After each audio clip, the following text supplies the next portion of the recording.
So hey guys welcome back to my new blog. और तो देखो আমার পাপা স্টার্টিংয়ে দেখো স্পাইডারম্যান না ব্যাটম্যান নাকি ম্যান হয়ে ঘুরছে। আর ওইটা ছিল আমার অ্যাকচুয়ালি আমি যখন ছোট ছিলাম স্কুল থেকে তো পিটি করতাম আসাম রাইফেল ন্যাশনালে। তো তো ওইখানে থেকে পাওয়া আর কি। তো এটা তো ওই অনেকদিন পরে মা বের করেছিল, তো তার জন্য পাপা পরে ঘুরছিল আর কি। তো এখানে আমার ঠাকুমার ঘরের কাজ শুরু হয়ে গেছিলো আর আমার যেকে বাইরে যাওয়া রাখছিল আর কি, বাইরে নিয়ে যাওয়ার জন্য। তো এটা ছিল আমার ঠাম্মার ঘরের ভিউ কিছুটা দুদিন পর আর কি।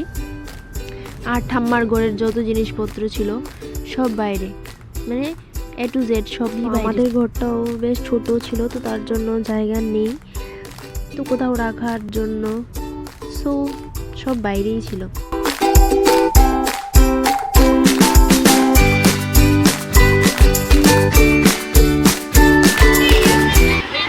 তো ঠাম্মার ঘরে গিয়েছিলাম, তো আসার পথে দেখি মানে আমার পাপার বাইকের সামনে একটা সাপ।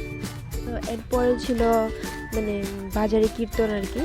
তো আমি পড়তে গিয়েছিলাম, তো পড়ার সময় আসার পথে তো বাজারে গেলাম কীর্তনে। তো কীর্তনে আমি যাইনি, তো বাজার করার জন্য গিয়েছিল। তো আমি আমার টিস্যুর দোকানে বসেছিলাম আর কি। কীর্তনের ভিউটা ছিল এরকম, তো তোমরা দেখতে পারছো প্রচণ্ড মানুষ আর অতিরিক্ত মানুষের ভিড়ে যাওয়ার আমার বেশি একটা ইচ্ছা ছিল না, তো তার জন্য আমি টিস্যুর দোকানে বসেছিলাম আর কি। আর এটা ছিল আমার পাপা যে চশমা দিয়ে ঘুমাচ্ছে। চশমা দিয়ে কে ঘুমায় আর যাই হোক, দেখো আমার জ্যাকের অবস্থা। তো এর মধ্যে ছিল আমার বার্থডে, তো আমার ফ্রেন্ড বলছিল কি বার্থডে ট্রিট দে। তো আমি বললাম কি খাবি বল, তারপরে ও বলছিল কি চল মোমো খাবো, তাহলে আমি বললাম চল। তো এরপরে এসে দেখলাম যে গন্ধরাজ মোমো ছিল, তো ফার্স্ট টাইম গন্ধরাজ মোমো ট্রাই করলাম। গন্ধরাজ মোমোর চেহারাটাই ছিল এরকম।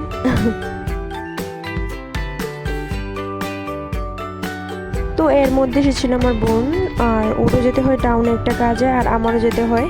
আমার কাজটা ছিল কি আধার কার্ড আপডেট দেওয়া, কারণ আমার ছোট্টবেলায় আধার কার্ড এখনও আপডেট দেওয়া ছিল না, তার জন্য আমি গিয়েছিলাম আধার কার্ড আপডেট দেওয়া। এখানে পাপা ছিল, তো পাপার সাথে আমি যাচ্ছিলাম আর ও কাজে চলে গিয়েছিল আর কি। তো আধার কার্ডটা তো আপডেট দেওয়ার জন্য ফর্ম ফিল আপ করে দিচ্ছিলাম। তো বলছিল বিকালে 3-4টার দিকে যাওয়ার জন্য, এতক্ষণ কেউ ওয়েট করবে। আমি গিয়েছিলাম 10টার সময়। তো পাপার সাথে আবার বাড়িতে এসে পড়ে আর কি, তো 4টার সময় আবার যাই। তো রাত্রেবেলা আমার প্রচণ্ড গ্রেভিং হচ্ছিলো যে বিরিয়ানি খাবো, তো তার জন্য আমি মোটামুটি সুইগি থেকে একটা বিরিয়ানি অর্ডার করে দিই প্লেট। কিন্তু যতটা অ্যাকসেপ্ট করেছিলাম বিরিয়ানিটা ততটা ভালো ছিল না। যদি ভালোই হতো তাহলে তোমাদের নামটাও বলে দিতাম সুইগি কোন সব থেকে আমি অর্ডার করেছিলাম। যাই হোক, তো আজকের দিনটা এতটুকু ছিল। তো বাই বাই, সাবস্ক্রাইব লাগলে সাবস্ক্রাইব করে দিও।